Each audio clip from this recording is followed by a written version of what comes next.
हो गया। अब हम लाइव हैं, तो आप थम्स अप करके बता दीजिए कि मुझे सुन पा रहे हैं। गुड इवनिंग फ्रेंड्स, मुझे सुन पा रहे हैं आप? थम्स अप करके बता दीजिए कि मुझे सुन पा रहे हैं। पी नरहरि सर के बारे में मैं आपको बता दूं कि पी नरहरि सर 2001 बैच के आईएएस ऑफिसर हैं। सबसे पहले सर डीएम के रूप में सिवनी में नियुक्त हुए थे। उसके बाद ग्वालियर और इंदौर में कलेक्टर के रूप में भी अपनी सेवाएं दे चुके हैं सर। और वर्तमान में सर सचिव और कमिश्नर ऑफ मध्य प्रदेश के रूप में अपनी सेवाएं दे रहे हैं। और इससे आगे हम जानते हैं सर के द्वारा ही। और हेलो हाय, वॉइस सुनाई दे रहा है अभी? जी सर, बिल्कुल सुनाई दे रहा है सर। सर हमसे जुड़ने के लिए सर बहुत बहुत धन्यवाद sir. Yeah go ahead, yes tell me. Sir सभी को नमस्कार। जी sir, I am really sorry about this technical glitch actually. Okay, so I'm thankful to NCERT Crux for organizing ये प्रोग्राम ऑर्गेनाइज करने के लिए। NCERT Crux, करण प्रजापत और उनके पूरे टीम को thank you so much. And basically आज आप लोगों के साथ जुड़ना मेरे लिए एक सुखद अनुभव है। निश्चित ही इस माध्यम से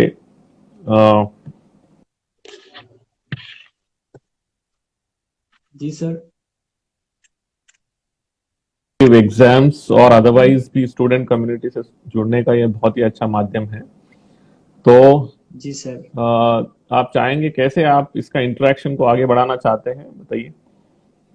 जी सर, हम जो क्वेश्चन आप भेजे हैं कई एस्पिरेंट ने सर, हम उनको आपसे 1 बाय 1 पूछेंगे सर। ठीक है सर, हम पूछता हूँ सर। ओके, ठीक है सर। एक बिगिनर के रूप में सर हम कैसे यूपीएससी परीक्षा की तैयारी शुरू कर सकते हैं सर? देखिए, मेरा इसमें ये कहना है कि ये जो सिविल सर्विसेज एग्जाम है, सिविल सर्विसेज एग्जाम के लिए पूरा 1 साल का प्रिपरेशन करना बहुत जरूरी है। अगर मान लीजिए कि आप 2021 का प्रीलिम्स देना चाहते हैं या 2021 का प्रीलिम्स देना चाहते हैं, तो आपको बहुत क्लियर रहना होगा कि 1 साल का पूरा प्रिपरेशन प्रीलिम्स और मेंस का पहले ही कंप्लीट कर लेना चाहिए।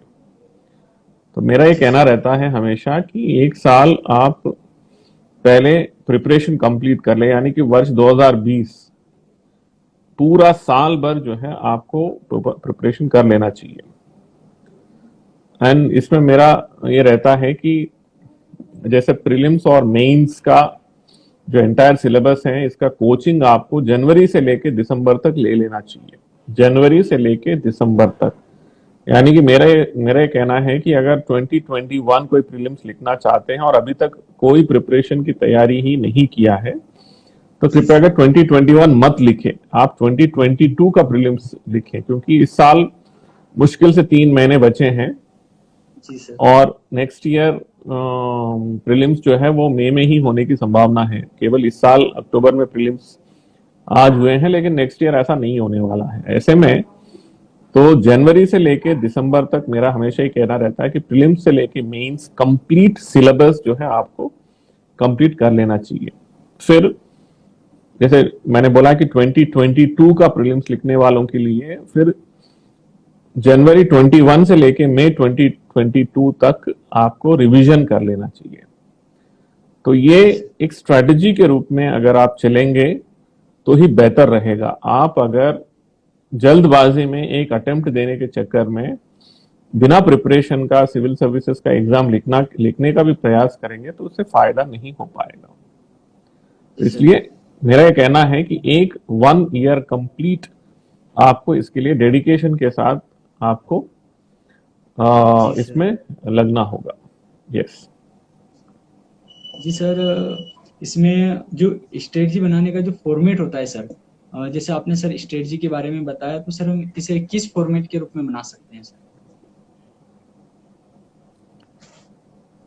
फिर से आपका क्वेश्चन थोड़ा क्लियर कर दीजिए। जी सर, स्ट्रेटजी के बारे में जैसे सर अभी आपने बताया सर। जी सर, तो उसमें सर स्ट्रेटजी का हम ईयरली, जैसे आपने 1 ईयर का प्रिपरेशन का टाइम बताया सर, तो जो इसमें हम इसे किस फॉर्मेट में बनाएं सर? नहीं, इसमें जैसा प्रीलिम्स और मेंस का मैं हमेशा ही कहता हूँ कि प्रीलिम्स और मेंस मिला के एक साथ आपको प्रिपरेशन करना चाहिए। तो इसके लिए प्रीलिम्स और मेंस के लिए प्रीलिम्स का जो सिलेबस है, जो जी यूपीएससी के द्वारा प्रीलिम्स के लिए जो सिलेबस दिया जाता है उसको पूरा एक बार पढ़ लेना चाहिए। और वैसे ही मेंस के लिए जो सिलेबस दिया जाता है वो भी एक बार पढ़ लेना, पूरा पढ़ लेना चाहिए। तो इसमें बहुत सारी चीजें कॉमन है। अब जी चूंकि सर। सिविल सर्विसेज का पूरा एग्जाम पैटर्न ही क्या हो गया है, पूरा करंट अफेयर्स बेस्ड हो गया है। पहले दो ऑप्शनल्स हुआ करते थे सिविल सर्विसेज मेंस में, अब जाके केवल एक ही ऑप्शनल रह गया है। तो ऐसे में जी सर। ऑप्शनल के ऊपर निर्भर बहुत कम हो गया है सिविल सर्विसेज में। तो अब जाके पूरा का पूरा सिविल सर्विसेज एग्जाम जो है वो करंट अफेयर्स, जनरल स्टडीज और आपका जो एनसीईआरटी बेस्ड बुक्स के ऊपर ही पूरा प्रीलिम्स और मेंस दोनों हो गया। ऐसे में मेरा रिक्वेस्ट ये है कि सिविल सर्विसेज का जो सिलेबस है उसको देखकर प्रीलिम्स प्लस मेंस का एक साथ कोचिंग लिया जाए और एक साथ जो है उसका प्रिपरेशन कर लिया जाए तो आपको बहुत फायदा होगा। जी सर, इसमें जो प्रीवियस ईयर पेपर एनालिसिस है तो सर वो कैसे हमारे एग्जाम में सहायक हो सकता है सर? सिविल सर्विसेज के लिए जो प्रीवियस ईयर यानी कि जो पुराने क्वेश्चन पेपर्स हैं वो बहुत महत्वपूर्ण होते हैं। इसमें हमें पता लगाने के लिए कि एक्चुअली सिविल सर्विसेज का पैटर्न क्या है, तो कैसे किस तरह से सिविल सर्विसेज में जैसे प्रीलिम्स में किस तरह के क्वेश्चंस आते हैं, किस तरह के सब्जेक्ट्स के ऊपर उसमें यूपीएससी क्वेश्चंस पूछता है और क्या क्वेश्चंस का तरीका क्या होता है। और इसके अलावा मेंस के लिए भी आप अगर क्वेश्चंस देखेंगे तो पिछले 5-6 साल के क्वेश्चन पेपर्स आप निकाल के पढ़ेंगे और देखेंगे और सॉल्व करने का प्रयास करेंगे तो आपको लगेगा कि किस तरह के क्वेश्चंस यूपीएससी फ्रेम करता है। तो ये पुराने पेपर्स बहुत इंपॉर्टेंट होते हैं। तो पुराने पेपर्स ही, क्योंकि लगभग उसी पैटर्न में आपको सिविल सर्विसेज के लिए नेक्स्ट क्वेश्चंस आते हैं नेक्स्ट ईयर, यानी कि जिस साल आप लिखेंगे उस साल उसी तरह के क्वेश्चंस आते हैं। तो इसलिए आपको ये करना चाहिए कि क्वेश्चन पेपर्स, पुराने क्वेश्चन पेपर्स को बहुत अच्छे से अध्ययन करना बहुत जरूरी है। जी सर। जी सर, अगला क्वेश्चन है सर कि पिछले जो पहले तैयारी होती थी उसमें सर पहले कंटेंट का अभाव था, पर अब सर कंटेंट बहुतायत में उपलब्ध है सर, तो इसमें सिलेबस के अकॉर्डिंग कंटेंट को कैसे मैनेज?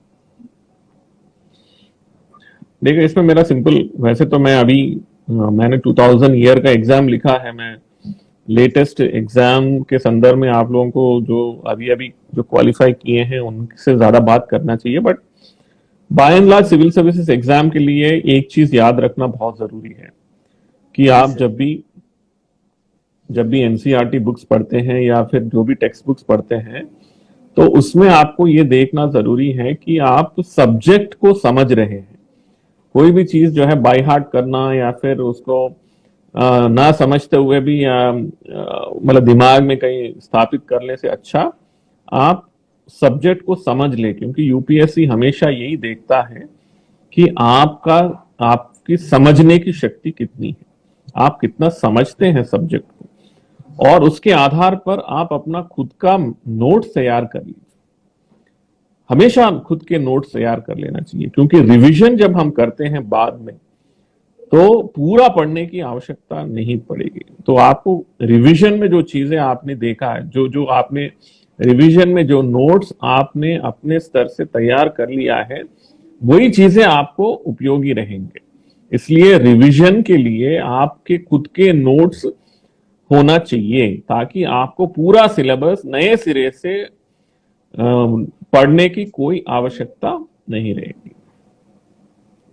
जी सर, अभी आज सर पीटी का पेपर हुआ है सर, तो इतने टाइम में सर मेंस की आंसर राइटिंग की प्रिपरेशन हो सकती है सर? स्टार्ट से ही आंसर राइटिंग शुरू करना होगा सर? तो ये इसलिए मैंने बोला है ना कि देखिए, एग्जाम, सिविल सर्विसेज एग्जाम लिखने से पहले, चाहे वो प्रीलिम्स हो मेंस हो, पहले आप एक साल पूरा सिलेबस कंप्लीट कर लो। आप ये उम्मीद नहीं करना कि मेरे लिए खूब समय मिलेगा फिर से पढ़ने के लिए, प्रीलिम्स के बाद खूब समय मिलेगा मेंस के लिए, तो ऐसा नहीं होता है।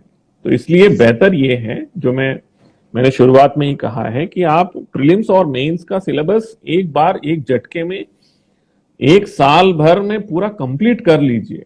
कंप्लीट करने के बाद फिर आप, चाहे वो प्रीलिम्स लिखते समय हो या मेंस लिखते समय, केवल रिवीजन करेंगे आप। रिवीजन करना आसान हो जाएगा। तो अभी जैसे प्रीलिम्स अभी लिखा है, तो शायद जनवरी में मेंस है, तो जी जनवरी सर। में अगर मेंस है तो आपके पास हार्डली पूरा अक्टूबर, पूरा नवंबर और दिसंबर है। तो आपको जी सर। पूरा का पूरा सिलेबस केवल रिवीजन ही कर सकते हैं अभी। आप नए सिरे से सिलेबस पूरा नहीं पढ़ सकते।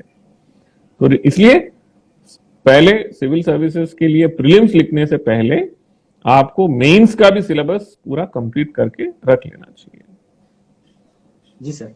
जी सर, एक बार सिलेबस कंप्लीट हो जाने के बाद हम किस तरह निश्चिंत हो सकते हैं कि हमारी तैयारी अब सही हो चुकी है, पूरी हो चुकी है सर? हाँ, ये बेसिकली आपको इसके लिए आपको यू विल हैव टू, जो पुराने क्वेश्चन पेपर्स हैं उसको कर लेना चाहिए, या फिर जी सर। आप क्वेश्चंस जो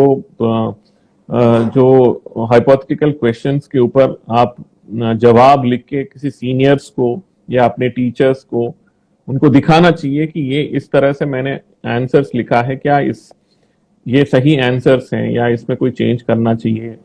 तो इस तरह से अपने गाइड, अपने टीचर्स को दिखा लेना चाहिए, या फिर अपने फ्रेंड सर्कल्स में उसको दिखा के आपस में उसको शेयर करके देख लेना चाहिए कि क्या पर्याप्त तरीके से हमने क्वेश्चन का आंसर किया है कि नहीं किया, या फिर टेक्स्ट बुक्स या जो मेन हमारे रेफरेंस बुक्स हैं उसके साथ हमको मैच कर लेना चाहिए कि किस हद तक हमारे आंसर सही है। जी सर। जी सर, हम अपने आप को कैसे जज कर सकते हैं कि हम यूपीएससी के लिए एकदम फिट है सर, और यूपीएससी क्या ढूंढना चाह रहा है हमें सर? देखिए, ये तो डेफिनेटली इसलिए इसमें अपने खुद के लिए जज करना डिफिकल्ट है। इसलिए मैं कहता हूँ कि कोचिंग सेंटर्स हों या फिर जो टीचर्स हैं जो इस फील्ड में काम करते हैं, जिनको ये पता है कि मतलब आपके क्वेश्चंस के आंसर्स को जो करेक्ट कर सकते हैं, जो देख के आपको बता सकते हैं, तो उस आधार पर ही हम कह सकते हैं कि हम किस हद तक फिट है। परंतु कॉन्फिडेंस लेवल्स जो है, जितना हम सिलेबस कंप्लीट करेंगे, जितना हम प्रैक्टिस करेंगे, उतना ही हमारा कॉन्फिडेंस लेवल्स बिल्ड होते जाएंगे।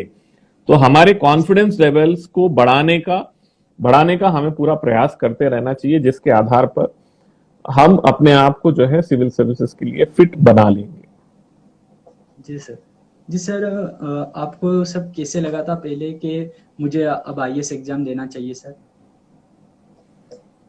ये तो मैं बचपन से ही, जब मैं 10th क्लास में था तभी से ये क्लियर था कि मुझे सिविल सर्विसेज में जाना है।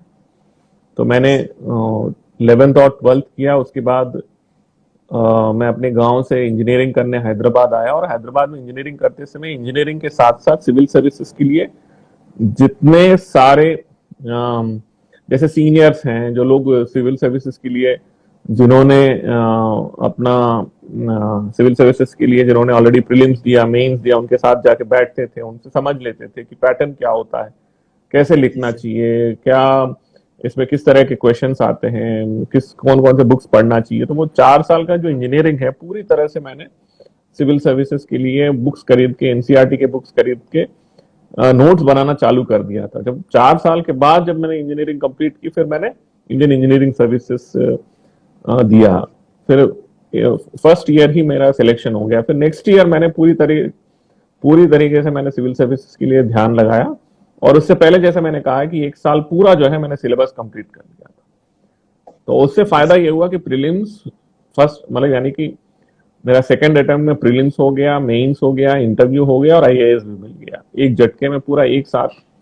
क्योंकि पूरा सिलेबस जो है, जैसे मैंने कहा कि पूरा सिलेबस जो है एक साल में मैंने कंप्लीट कर लिया था। और उससे पहले मैंने सबसे ज्यादा जोर दिया एनसीईआरटी बुक्स और जो सिलेबस आधारित जो क्वेश्चन पेपर्स वगैरह है उसका, और फिर कोचिंग, ये तमाम चीजों का समावेश जब समय सही तरीके से हुआ तो ये सक्सेस हासिल हो पाया।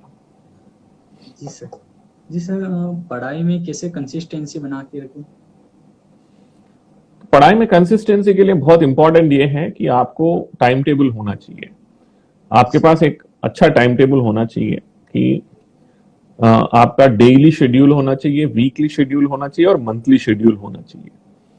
और आपके पास, जैसे लोग कहते हैं कि मैंने 18 घंटा पढ़ा, मैंने 24 घंटे पढ़े, ये सब मतलब सही चीजें नहीं है। आपको, जैसे मैं एक साइंटिस्ट के तौर पे काम भी करता था हैदराबाद में, जो 8 घंटे का काम करता था, फिर घर आके फिर लगभग 6 घंटे का मैं रिवीजन कर लेता था पर डे, 6 घंटे का। और उससे पहले मैंने कंप्लीटली जो है लगभग 8 से लेकर 10 घंटे का मैंने कोचिंग प्लस नोट्स तैयार करना रोज करता था। तो मेरे हिसाब से आपको 8 से 10 घंटे से ज्यादा पढ़ना भी नहीं चाहिए। और जब रिवीजन की बात आए तो 6 घंटे पर्याप्त है रिवीजन के लिए। और इस तरह से स्मार्टली प्रिपरेशन करेंगे, यानी कि आपके पास सबसे महत्वपूर्ण है कि आपके पास डेली शेड्यूल, वीकली शेड्यूल और मंथली शेड्यूल होना चाहिए। कब कौन से समय में किस तरह के आप रिवीजन करेंगे या फिर सब्जेक्ट्स पढ़ेंगे, तो उसके आधार पर जब आपके पास टाइम टेबल रहता है तो बहुत क्लैरिटी मिलती है कि क्लैरिटी के साथ आप ये कर सकते हैं कि आपको कौन से चीजें पढ़ना चाहिए। देखिए, जो टाइम टेबल नहीं बनाते हैं उनको ही लगता है कि मेरे पास समय नहीं है, समय नहीं है। लेकिन जब आप टाइम टेबल बनाएंगे तो आपके पास पेपर पे आपको बहुत समय मिलेगा। तो आप अपने फ्रेंड्स के साथ समय बिता सकते हैं, आप फिल्म्स देख सकते हैं, आप आईपीएल मैचेस देख सकते हैं, आप अपने पसंदीदा कोई भी कार्यक्रम कर सकते हैं। लेकिन आपके पास टाइम टेबल होना बहुत जरूरी है। जी सर। जी सर, अगला प्रश्न ये है कि सर जो हिंदी और जो अन्य भाषाएं हैं सर, उनका रिजल्ट जो थोड़ा डाउन, तो इसको हम कैसे इम्प्रूव कर सकते हैं सर? क्या विशेष कर सकते हैं इम्प्रूव करने के लिए सर? जी, इसमें देखिए थोड़ा सा डिसएडवांटेज हो सकता है जी सर। हिंदी या अन्य भाषाओं में जी सर। आपको लिखने के लिए। लेकिन मैंने ये देखा है, चाहे मेरे बैच में हो या दूसरे बैचेस में, जो हिंदी मीडियम से आते हैं उनको ऐसा कोई विशेष तकलीफ नहीं होता है, या फिर सिलेक्शन में जो है उनके साथ कोई भेदभाव होता है, ऐसा भी नहीं है। जी सर। तो ये हमें हमारे दिमाग से निकाल देना चाहिए कि हम कौन से मीडियम से लिख रहे हैं या फिर एग्जाम दे रहे हैं। एग्जाम सबके लिए एक समान है और एग्जाम सबको एक जैसा ही ट्रीट करता है।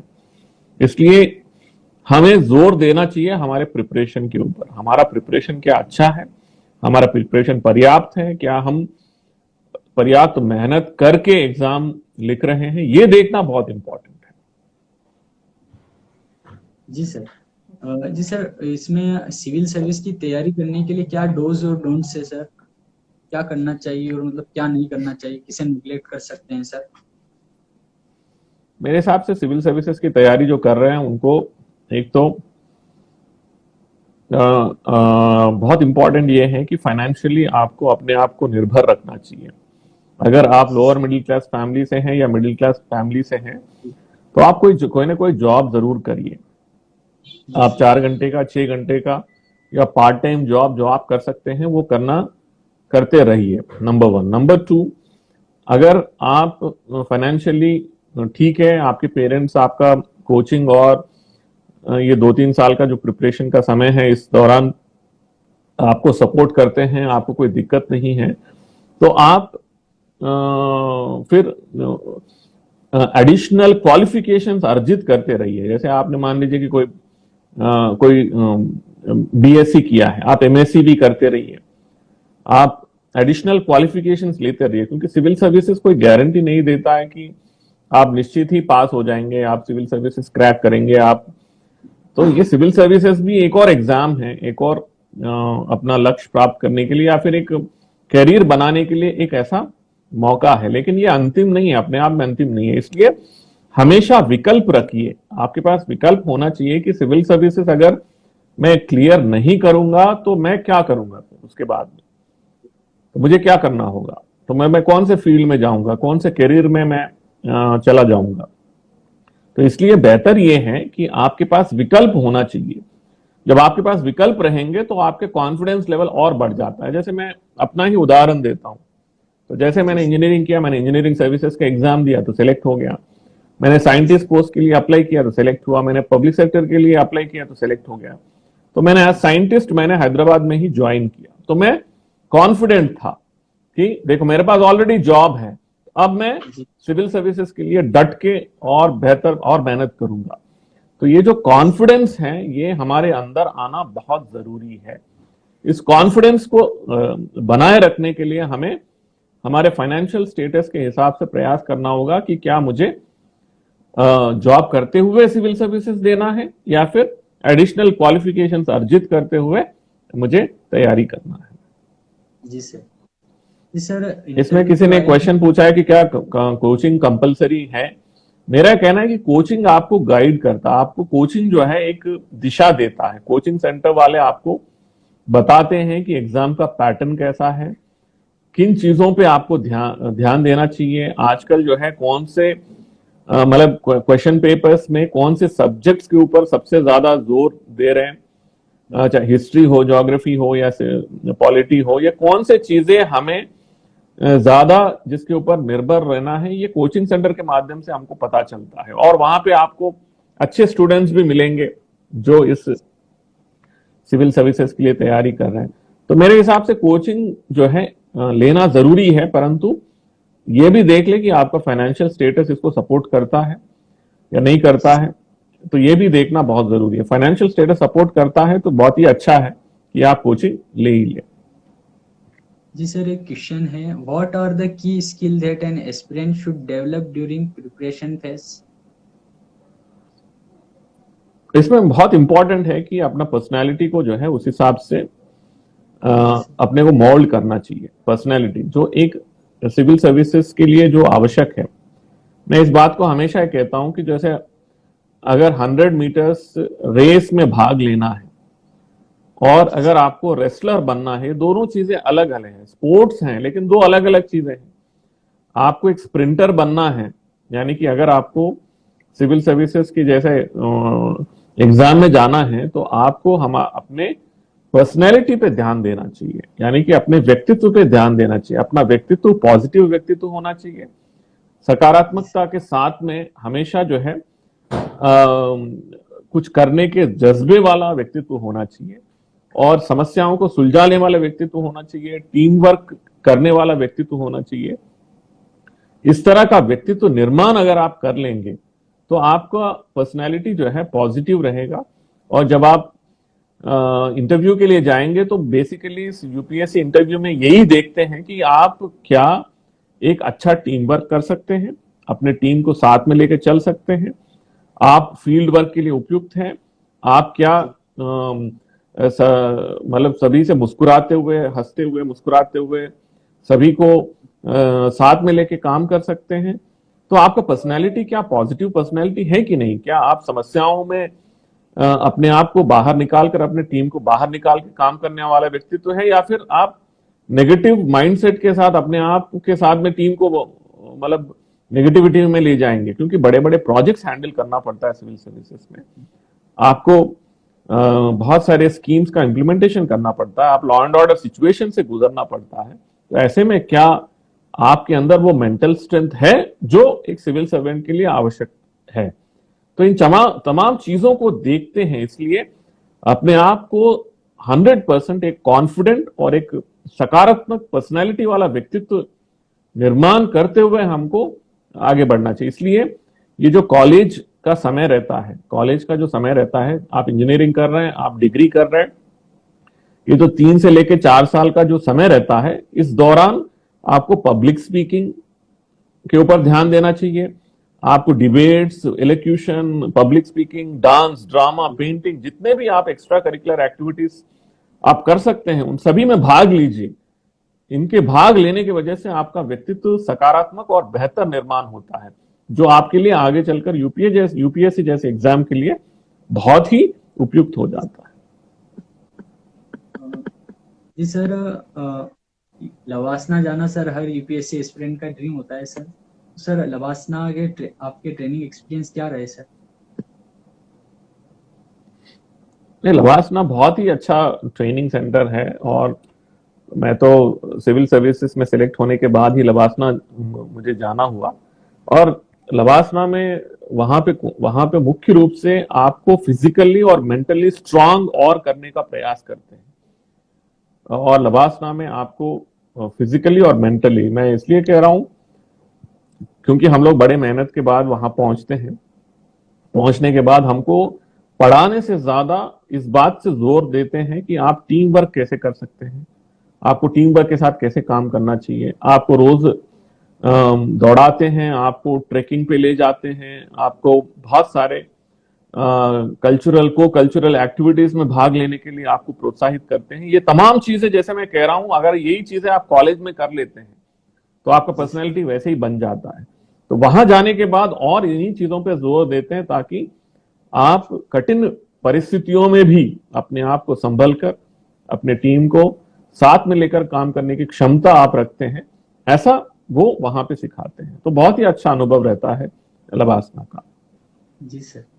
जी सर, ऐसा कहा जाता है कि जैसे एग्जाम का प्रिपरेशन ज़्यादा हार्ड होता है जबकि वर्क करना उससे कम हार्ड होता है। सर, इस माइंडसेट को हम कैसे बदल सकें कि हम ये सोचें कि प्रिपरेशन तो कम हार्ड है जबकि वर्क और ज़्यादा हार्ड है? सर, देखिए, जिंदगी में कभी भी जो है मतलब आपको एक पर्टिकुलर एग्जाम पास करना हो, या फिर आप अगर किसी करियर में आने के बाद, यानी आप कोई जॉब करते हो, करियर में आ जाते हो, हार्ड वर्क हमेशा ही रहता है। ये आपका, जो हार्ड वर्क नहीं करते हैं, चाहे वो एग्जाम से पहले हो या एग्जाम के बाद में हो, आपका कोई अस्तित्व का मतलब नहीं रह जाता है। आपको पहचान तभी मिलता है जब आप जी कुछ सर। हासिल करने के बाद भी आप जो है अपने आप को सेल्फ मोटिवेटेड करके जनता के लिए, प्रजा के लिए और अपने पब्लिक सर्विस के लिए कुछ करना चाहते हैं। तो ये गलत धारणा है कि सर्विस में आने के बाद ऐसा कुछ रहता नहीं है। सर्विस में आने के बाद भी बहुत काम जी करने सर। के लिए बहुत कुछ रहता है, और काम जो है सरकार भी काम लेते हैं। तो ऐसा जी सर। धारणा कभी नहीं रखना चाहिए। जी सर। जी सर, 2017 में जब इंदौर ने जब स्वच्छता सर्वेक्षण में जब रैंक 1 हासिल की थी सर, तब आप सर वहाँ के डीएम थे, तो सर आपने क्या स्ट्रेटजी और वो अपनाई थी, कदम अपनाए थे जिससे इंदौर रैंक 1 आया सर?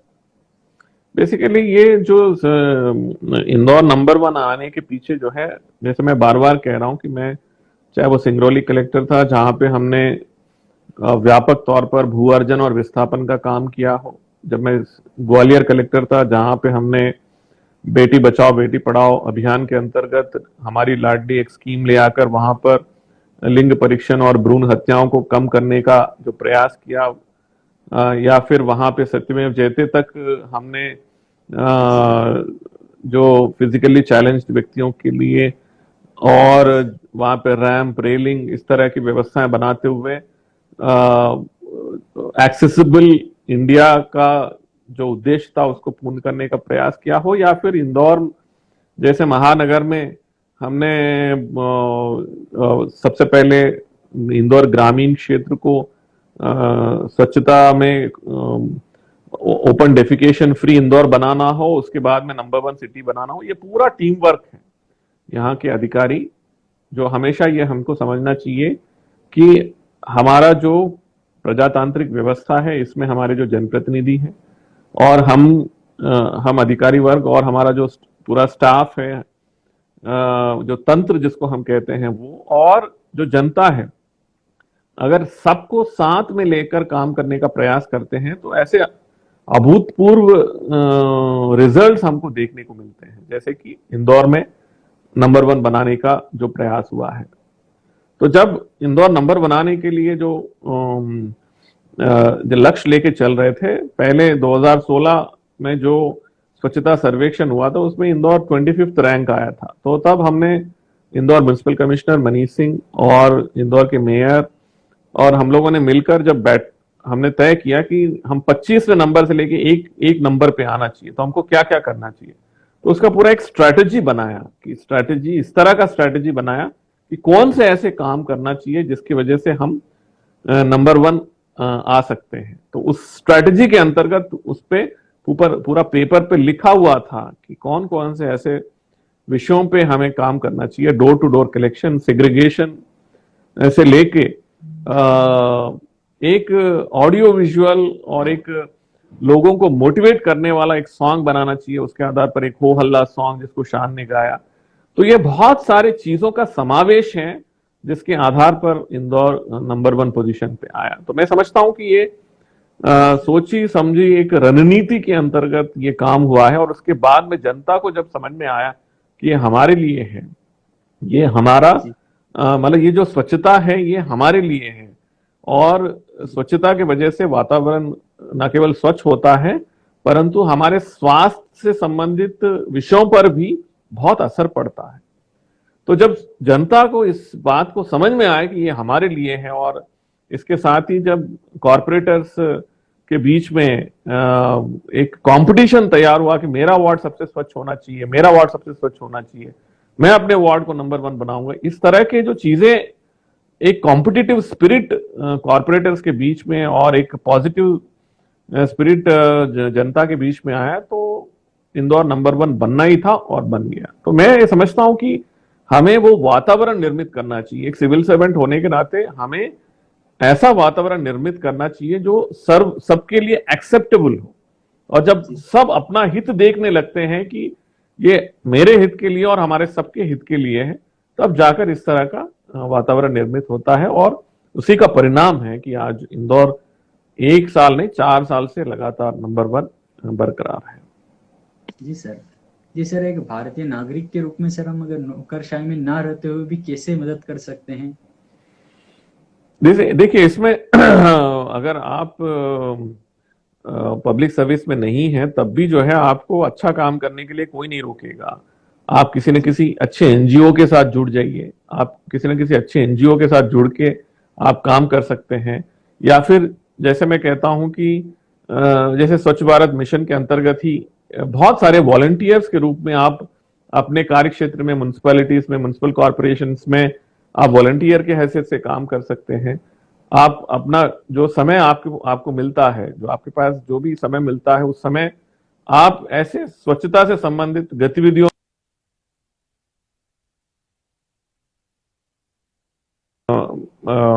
शहरी क्षेत्रों में या ग्रामीण क्षेत्रों में किसी न किसी स्कूल से या किसी न किसी स्वास्थ्य संस्थान से जुड़ जाइए। आप जुड़ते हुए उनके साथ काम करिए, तो आपको अच्छा काम करने के लिए आपको सर्विस में होने की आवश्यकता नहीं है। आप करते रहिए तो आपको और मौका मिलता रहेगा। जी सर। जी सर, एक क्वेश्चन और है सर। ये पूछा गया है सर, ये क्वेश्चन ये है कि सर ऐसी कौन सी हैबिट है एक सिविल सर्विस एस्पिरेंट को अपनानी चाहिए जो उसे आगे सहायता करे सर? जैसे मैंने बताया है कि देखिए सिविल सर्विसेज जो भी एस्पिरेंट है उनको ये ध्यान रखना बहुत जरूरी है कि हमेशा खुद को मोटिवेटेड रखना चाहिए, अपने फ्रेंड्स को मोटिवेटेड रखना चाहिए, अपने आसपास के लोगों को कैसे मोटिवेटेड रखना चाहिए, ये बहुत इंपॉर्टेंट है। क्योंकि ये जो मोटिवेशन वाली जो चीजें हैं यही हमेशा सबको साथ में लेके चलते हैं। जैसे मैं जब फ्रेंड्स के साथ हम प्रिपरेशन कर रहे थे, हम लोग चार लोग मिलकर तैयारी कर रहे थे एक रूम लेकर हैदराबाद में। तो हम चारों का हमारा सिविल सर्विसेज में सिलेक्शन हुआ अलग अलग सालों में।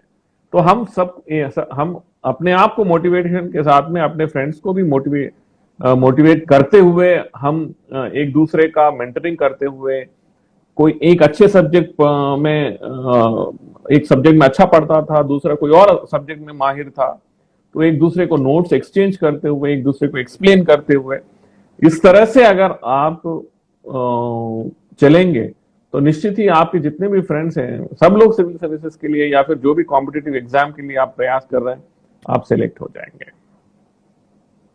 जी सर, लगभग सारे क्वेश्चन हो चुके हैं। आई थिंक बहुत सारे क्वेश्चंस आ गए हैं ऐसे। जी सर। हाँ, यस, एक आध कोई लास्ट क्वेश्चन हो तो पूछ लें, है ना? हाँ, और कोई क्वेश्चन पूछ रहा हो तो पूछ सकता है। जी सर। जी सर, तुषार शर्मा जी कह रहे हैं सर की प्रेरणा से भी हमें एक सोशल वर्क करने का मौका मिला था 2016 में सर। या मैं देख रहा हूँ कि कमेंट्स में बहुत सारे लोग, चाहे वो ग्वालियर में हो या इंदौर में, कहीं ना कहीं मुझसे जुड़े रहे हैं। और मैं सोशल मीडिया में उपलब्ध हूँ, मैं फेसबुक, ट्विटर पे उपलब्ध हूँ। आप लोग निश्चित ही अपने क्वेश्चंस मुझे भेज सकते हैं, या फिर एनसीईआरटी क्रक्स के लिए अगर आप क्वेश्चंस बना के भेज देंगे तो मैं उसका जवाब बना के आपको भेज देता हूं। आप लोग निश्चित ही मेरे साथ जुड़ सकते हैं, और कभी भी कोई भी क्वेश्चंस आप मेरे फेसबुक पेज पर पी नरहरि IAS खासतौर पर भेजेंगे तो मैं डेफिनेटली आपको उसका जवाब समय समय पर भेज देता हूं। आप सभी स्वयं मोटिवेटेड रहिए और दूसरों को मोटिवेट करते रहिए, और एक निश्चित प्लानिंग के साथ में, स्मार्ट प्रिपरेशन के साथ में, और अपने फ्रेंड्स को हेल्प करते हुए अगर आप आगे बढ़ेंगे तो आप निश्चित ही सिविल सर्विसेज के लिए सेलेक्ट होंगे, और अपने जिंदगी में जो भी ऐसे लक्ष्य आप लेके चल रहे हैं वो आप निश्चित ही उसमें अपना लक्ष्य हासिल करेंगे। आप सभी को बहुत बहुत शुभकामनाएं। All the best. धन्यवाद सर हमसे जुड़ने के लिए।